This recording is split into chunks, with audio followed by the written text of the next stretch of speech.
galera, sejam bem-vindos a mais um vídeo aqui do canal Contra Tudo e Contra Todos. Obrigado pela sua presença, uma ótima terça-feira a todos vocês. E vamos lá, gente, vídeo aqui promete ser quente, porque enfim foi decidido aquela situação em que tínhamos Abel Ferreira com um contrato com o Al-Sadd. O Abel na época disse algumas coisas, disse que a verdade apareceria, que quando ele foi responder sobre isso falou que só falaria aquela vez e que só tinha uma verdade, que ele era treinador do Palmeiras.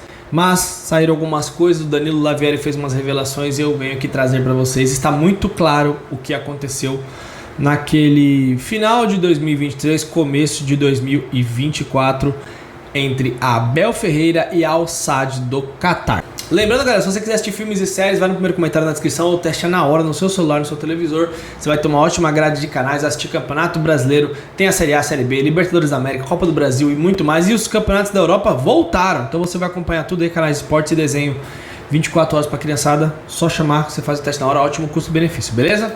Bom, pessoal, o negócio é o seguinte, agora está mais do que claro. Eu já tinha essa leitura e acho que muitos de vocês, para mim estava muito claro que o Abel Ferreira tinha assinado um pré-contrato com o Al-Sadd do Catar. Inclusive na época isso foi algo que chateou muitos torcedores, porque o Palmeiras tinha acabado de ganhar o seu último Campeonato Brasileiro 2023, aquele ano que o Botafogo deu a maior pipocada da história, e o Palmeiras foi lá, ganhou seus jogos finais e conseguiu o título. O Palmeiras chegou a perder 5 jogos seguidos naquele campeonato. Eu lembro que a quinta derrota foi pro Atlético Mineiro em casa, inclusive gol do Paulinho e do Hulk. E depois o Palmeiras acabou vencendo o Coritiba, ganhou do São Paulo, embalou uma sequência de vitórias, inclusive aquela virada histórica contra o Botafogo, e ganhou o título. E terminamos o Campeonato Brasileiro gritando campeão no Mineirão, aos gritos de...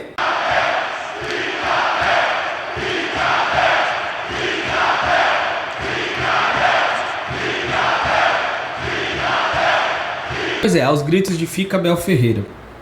E nesse ano, eu vou contar a história pra vocês entenderem tudo o que aconteceu, tá? Esse ano de 2023 foi um ano complicado internamente no Palmeiras. Por quê? Porque a Leila Pereira esse ano, ela trouxe 2 jogadores, o Richard Rios e o Arthur. Foram os únicos jogadores que foram contratados nesse ano. E os 2 chegaram no primeiro semestre. No segundo semestre o Palmeiras não trouxe ninguém.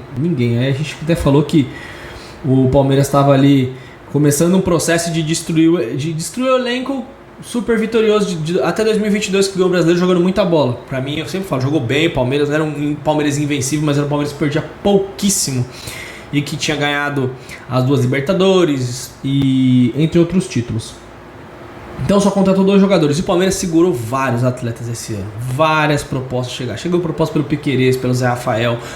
O Abel até falou, Vanderlan chegou proposta, o Veiga chegou proposta. O Palmeiras segurou todo mundo. O Gustavo Gomes quase saiu para o Al-Ittihad, mas ele não quis se indispor com o Palmeiras. Aceitou o Palmeiras querer contar com ele e não fez corpo mole. Então, inclusive ele jogou bem naquela reta final de Brasileirão. E a gente ganhou o campeonato.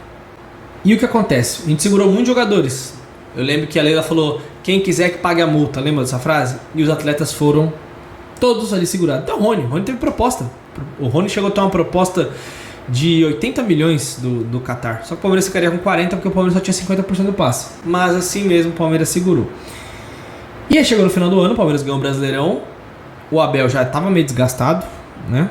E eu lembro dele no vestiário contra o Cruzeiro, não há motivos para nós nos despedirmos, porque ele disse que continuaria no Palmeiras. Pois bem, vira o ano, o Abel vai até o Al-Sadd. Inclusive o Pilhado na época soltou a informação, a gente até tirou sarro, né? Falando que era mentira.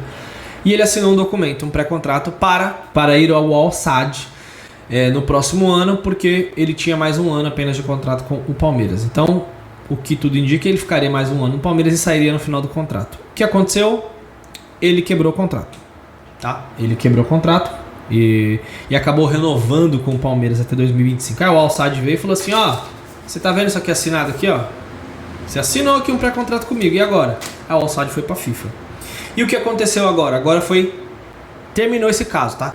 E aí o que aconteceu, o acordo foi o seguinte, Palmeiras vendeu o Giovani, 9 milhões de euros, lá na época era 50 e poucos milhões de reais, e o Palmeiras tinha 50% do Giovani, certo? E por desempenho e metas, o Al-Sadd tinha obrigação de comprar mais 25% se o Giovani atingisse lá umas metas, e ele atingiu, que eram 10 milhões de reais. O Al-Sadd não vai pagar esse dinheiro pro Palmeiras. Não vai pagar essa grana e o processo acaba. Tá terminado o processo, então o Palmeiras deixa de receber esses 10 milhões de reais. Então, a conclusão do caso é: o Abel assinou um pré-contrato para ir para outro time, tá? Eu acho que é bom a gente deixar isso bem claro, porque hoje nós vivemos uma divisão absurda da torcida do Palmeiras. Eu acho triste isso. Tem uns que defendem o Abel até o fim e tem outros que atacam até o fim. É difícil ter um meio termo ali hoje. Alguns têm um meio termo. Eu faço minhas críticas ao Abel, tal, mas eu respeito quem quer que ele saia e quem não quer, certo? Eu só acho que ele tá devendo trabalho. Nos últimos anos eu acho que ele tá devendo. Mas beleza. E aí o Palmeiras não vai receber esses 10 milhões de reais, porque termina-se esse imbróglio com o Al-Sadd. Algumas questões que ficam o Palmeiras não perdeu os 25% do Giovani, o Palmeiras continua com 50%, mas aí tem uns poréns. Se o Giovani for vendido acima de 18 milhões de euros, acima desse valor, o Palmeiras tem ali os 50%, aí ele consegue manter. Só que aí se o Giovani, até anotei aqui, se ele for vendido por menos, ou se ele se aposentar, ou romper o contrato, aí o Palmeiras perde esses 25%, que seria o valor que o Al-Sadd iria pagar para o Palmeiras desses 10 milhões. É uma conta meio confusa, né? Desses bônus e metas que o Giovani atingiu, o Al-Sadd não pagou nada, R$0. Então, se o Al-Sadd não pagou, isso comprova que o Abel assinou o contrato. Então, o Abel teve a intenção de sair do Palmeiras, galera. E da mesma maneira que eu falo, eu não vou criticar o Abel aqui, porque ele assinou para sair do Palmeiras. Deixa eu terminar meu raciocínio. Da mesma maneira que eu posso dizer que o ciclo do Abel acabou. Da mesma maneira que eu posso dizer, eu acho que o Palmeiras tem que trocar de treinador. E tá tudo certo. Ele é um profissional. Ele pode assinar para ir embora. Agora, o que ficou estranho é que ele veio na coletiva e falou: com o tempo a verdade virá. Com o tempo vai aparecer aí. Só existe uma verdade, ele falou, né? E ele não quis responder perguntas sobre. Tá muito claro que ele assinou o contrato. E aí o que acontece? Por que eu contei aquela história no começo dos jogadores? Que segurou vários atletas. Aí o comandante assina um pré-contrato, vai embora. Então isso acabou pegando mal. E vocês podem ver que saíram alguns jogadores do Palmeiras nos últimos tempos. E agora ficaram poucos, né? Desde aquele começo do Abel só tem Gomes, o Everton, Marcos Rocha, Piquerez. Quem mais? Tá? O Murilo chegou já em 2023 também. A situação é essa. Agora está tudo resolvido, mas o tempo provou que o Abel Ferreira assinou um contrato para ir para o Al-Sadd. O Abel não gostou quando na época vazou essa informação. O Danilo Lavieri comentou tudo, mas eu acho que é bom a gente deixar bem esclarecidos os fatos. Ontem nós vimos um jogo do Corinthians contra o Juventude. Claro que outra competição, outro ímpeto, mas o time do Corinthians é um time que tem seríssimas dificuldades. Tudo bem que ontem não jogou o Carrillo, não jogou o Memphis, mas o Corinthians eliminou o Palmeiras sem fazer muita força. O Corinthians cruzou 3 bolas na área e ganhou o jogo. E marcou ali, deu raça e tudo e conseguiu passar do Palmeiras. Então, esse ano que o Palmeiras contratou 2 jogadores, segurou vários, o Abel assinou um pré-contrato, isso não pegou muito bem com o elenco, tá? E dali pra frente a gente nunca mais jogamos o mesmo futebol. Ganhamos títulos, ganhamos o Campeonato Paulista no ano passado, só foi o Campeonato Paulista, e outros campeonatos nós acabamos caindo e o Palmeiras perdeu um pouco a identidade. Então, o resumo do vídeo é: ninguém é eterno no Palmeiras, tá? Ninguém é eterno. A gente tem que aprender a respeitar as opiniões. É diferente da pessoa que torce contra o Palmeiras. Isso pra mim é ridículo. Eu vi torcedores falarem: é bom perder pro Corinthians porque aí o Abel sai, nananana. E aí, saiu? E aí, foi legal torcer pro Corinthians tirar o Palmeiras? Isso é um absurdo. Isso é um absurdo completo. Mas, eu repito, o Abel tem que ser cobrado sim, porque o trabalho dele não está à altura do que ele tem. Ele tem um elenco para fazer mais, para jogar mais futebol. Se vai ganhar títulos ou não, acho que são detalhes. Mas está aí a situação. Ele realmente assinou o contrato para ir para o Al-Sadd, mas agora já está tudo resolvido. Agora eu pergunto: e se alguém perguntar sobre isso para ele, será que ele vai responder? Bom, isso nós vamos ter que aguardar na quinta-feira no jogo contra o Universitário do Peru. Beleza, galera? Grande abraço aqui. É contra tudo e contra todos. Sociedade Esportiva Palmeiras na cabeça, em primeiro lugar. Se o Abel é técnico, eu tô torcendo. Se a Leila é presidente, eu tô torcendo. E se o Barros, o Buozzi são diretor de futebol e vice-presidente, eu tô torcendo. Mas isso não faz com que eles sejam imunes a críticas.